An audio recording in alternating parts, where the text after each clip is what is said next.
पौलुस एक जगह गया, प्रेरितों के काम उसके 19 बाब में लिखा है।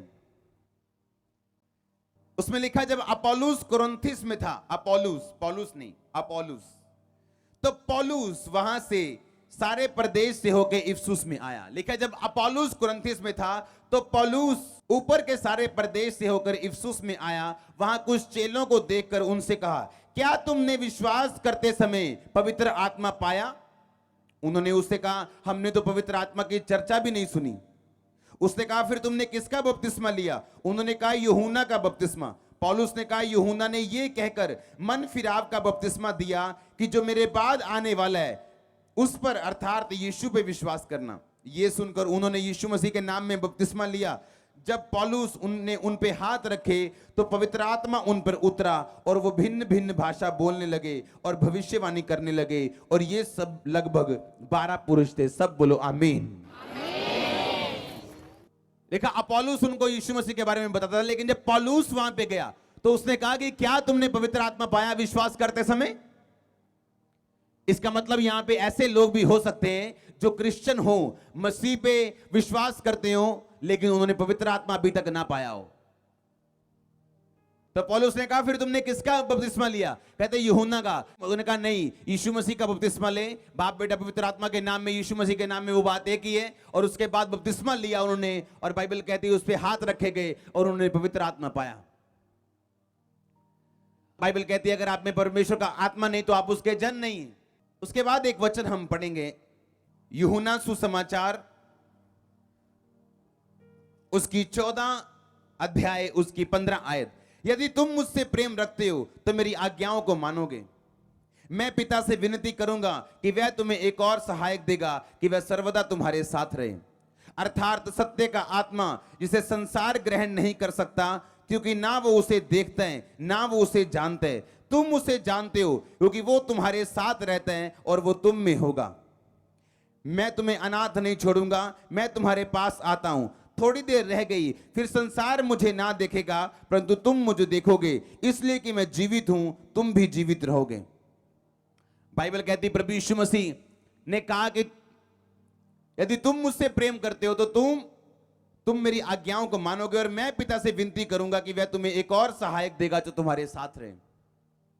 जिस प्रभु यीशु मसीह की आप कहानियां सुनते हो, काम देखते हो, लंगड़े चलते देखते हो, गवाहियां लोगों को देते हुए देखते हो, वो प्रभु यीशु मसीह अगर पवित्र आत्मा को धरती पे ना भेजते तो आज आप जितने काम परमेश्वर के देख रहे हो उनमें से एक भी काम आप ना देख पाते। यहां तक कि प्रभु यीशु मसीह का क्रॉस उठाना भी व्यर्थ है अगर पवित्र आत्मा धरती के ऊपर ना आता तो। आज आप जितने काम धरती पे देख रहे हो पवित्र आत्मा के, वो पवित्र आत्मा बताता है कि प्रभु यीशु मसीह तुम्हारे लिए मारे गए। अभी भी मैं नहीं बोल रहा हूं, परमेश्वर मेरे मुंह को यूज कर रहे हैं, जिस तरह मैं माइक को यूज कर रहा हूं। पवित्र आत्मा आपको यह बता रहे हैं कि उसी के कारण, होली स्पिरिट के कारण आज आप ये जानते हैं कि परमेश्वर आपके लिए मारा गया, गाड़ा गया, क्योंकि बाइबल बताती है कि पवित्र आत्मा आपको निरुत्तर करता है और परमेश्वर के बारे में बताता है और आपके पाप को आप पे जाहिर करता है। पौलुस ने क्या कहा? अगर वो पवित्र आत्मा तुम में नहीं है तो तुम परमेश्वर के जन नहीं हो। अगर आपके अंदर पवित्र आत्मा के बारे में प्यास नहीं है या आप पवित्र आत्मा पाना नहीं चाहते हो तो आप एक बीमार क्रिश्चियन हो। जिस तरह एक शारीरिक बीमार व्यक्ति जिसको भूख नहीं लगती, वो जिंदा तो रहता है लेकिन कमजोरी फील करता है। कभी उसको ये दिक्कत होती, कभी बेड पे लेट जाता है क्योंकि उसको भूख नहीं लगती और उसकी वजह से उसकी बॉडी को इम्यूनिटी पावर नहीं है, ताकत नहीं है उसकी बॉडी के अंदर। उसी तरह से अगर आपके अंदर ये ताकत, ये प्यास नहीं है पवित्र आत्मा की कि मैं क्रिश्चियन हूं लेकिन होली स्पिरिट मेरे पास नहीं है, गैर भाषा मेरे पास नहीं है, पवित्र आत्मा मेरे पास नहीं है, तो आप भी एक बीमार क्रिश्चियन है। आप भी बिना भूख वाले एक बीमार आत्मिक क्रिश्चियन है। पौलुस ने कहा, क्या तुमने पवित्र आत्मा पाया? कहते हमने तो चर्चा तक नहीं सुनी पवित्र आत्मा होता क्या है। आप जो चर्च में तालियां बजती देखते हो, किसी को सामर्थ उतरी, कोई जोश में, आपको जो शारीरिक जोश लगता है वो होली स्पिरिट है आपके अंदर। पर लोगों को लगता है पवित्र आत्मा चर्च में आया और चला गया, जबकि पवित्र आत्मा सदा आपके साथ है। अगर आपने पा लिया तो वो कोई ताकत नहीं है, वो कोई सामर्थ्य नहीं है, वो एक बीइंग है, एक पर्सनैलिटी है जो आपके अंदर रहता है हमेशा। बाइबल कहती, दानियेल के बारे में यह बताया जाता था लिखा जब कोई भी प्रॉब्लम आती थी और कोई भी सॉल्व नहीं कर पाता था तो उस देश का राजा डैनियल को बुलाता था और लोग बोलते थे डैनियल को बुलाओ, वो प्रॉब्लम सॉल्व कर सकता है, क्योंकि उनमें ईश्वरों की तुल्य एक उत्तम आत्मा रहती है। जब पवित्र आत्मा आप में रहना शुरू करते हैं तो आप निराश नहीं रहते हो, आप बिजी रहते हो, सफल रहते हो, वो काम पूरा करते हो जो परमेश्वर ने आपको जिस काम के लिए डिजाइन किया, जिस काम के लिए धरती पे भेजा। बाइबल कहती, पौलुस ने कहा, मैं तुम सबसे अधिक अन्य भाषाओं में बोलता हूं। अन्य भाषा पवित्र आत्मा के द्वारा आप बोल सकते हैं। जब आप अन्य भाषाएं बोलते हैं, पहली बात आप लोगों की भाषाओं में बात करते हैं जिस भाषा को आप जानते नहीं। जैसे पेंटिकोस्त के दिन जब चेले 120 लोगों पे आत्मा उतरा तो वो जो गैर भाषा बोलने लगे तो दूसरे जो सारी दुनिया से लोग एक त्योहार को मनाने के लिए उस शहर में इकट्ठा हुए थे, उनको ऐसा लग रहा था कि ये मेरी भाषा में बात कर रहे हैं। जैसे आज कोई यहाँ पे बैठा हो और पूरी दुनिया से मीटिंग अटेंड करने के लिए लोग आए हो और चाइनीज बंदा पंजाबी बोलने लगे जबकि उसको पंजाबी का एक शब्द भी ना आता हो, उसे पहली प्रकार की भाषा बोलते हैं। दूसरा, स्वर्गदूतों की भाषा। जब आप बातें करते हैं गैर भाषा में तो स्वर्गदूत सिर्फ उस भाषा को समझ सकते हैं। तीसरा, एक गैर भाषा ऐसी है जब आप बातें करते हैं तो सिर्फ परमेश्वर उसे समझ सकते हैं। बाइबल बताती है जब डैनियल प्रार्थना कर रहा था तो शैतान ने वो प्रार्थना सुनी और वो स्वर्ग में गया और जो दूत उसकी प्रार्थना का उत्तर लेके नीचे आ रहा था उसने उस दूत को ब्लॉक कर दिया। पर वो दूत इसीलिए ब्लॉक हो पाया क्योंकि शैतान ने उसकी प्रार्थना को सुना कि डैनियल क्या मांग रहा है। और पौलुस ने कहा जब तुम प्रार्थना करो तो आत्मा से भी प्रार्थना करो और बुद्धि से भी प्रार्थना करो। सभी को जय मसीह के। तो आपने सुना इस वचन को, जो परमेश्वर के दास अपोस्टल जिस वचन को प्रीच कर रहे हैं। स्वर्गदूत किसको दिया जाता है?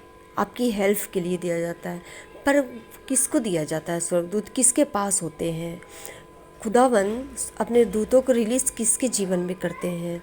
जो विश्वासी हैं और जो खुदा के वचन को ऑनर करना जानते हैं। बहुत से लोग चर्च में आते हैं पर हर एक विश्वासी खुदा के वचन का ऑनर नहीं करता। तो आप इस वचन को सुने जो परमेश्वर के दास अपोस्टल जिस वचन को प्रीच कर रहे हैं कि आपके जीवन में स्वर्गदूत कैसे आते हैं आपकी सहायता के लिए, आपकी हेल्प के लिए आते हैं। वो कैसे आते?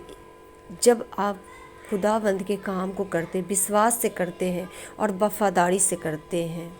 खुदा को वफादारी का लाइफ चाहिए और विश्वास से भरा हुआ चाहिए, क्योंकि पवित्र आत्मा हर कोई नहीं पा सकता है। पवित्र आत्मा वही पा सकता है जो विश्वास है और जो परमेश्वर के वचन को ऑनर करना जानता हो।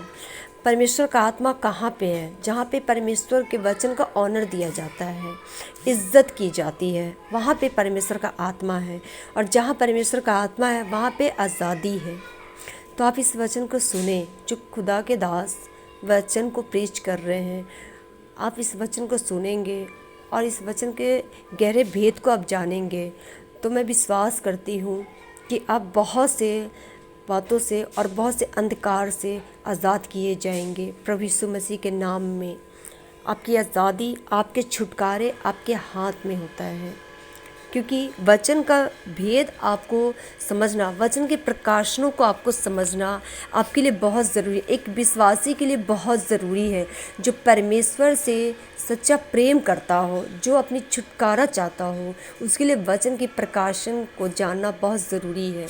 तो आप इस वचन को सुने जो परमेश्वर के दास बता रहे, आप इसे फॉलो करें इस वचन को और आगे बढ़ें परमेश्वर में। आप गैर भाषा में जब प्रार्थना करोगे तो आपकी स्पिरिट जो होती है अंदर, जो होली स्पिरिट है वो काम करना शुरू करती है और हर एक निगेटिविटी आपकी लाइफ से, आपके घरों से वो आउट होती है। प्रभु आप सबको आशीष दें। इस वचन को फॉलो करें, अपने जीवन पे इसे लागू करें।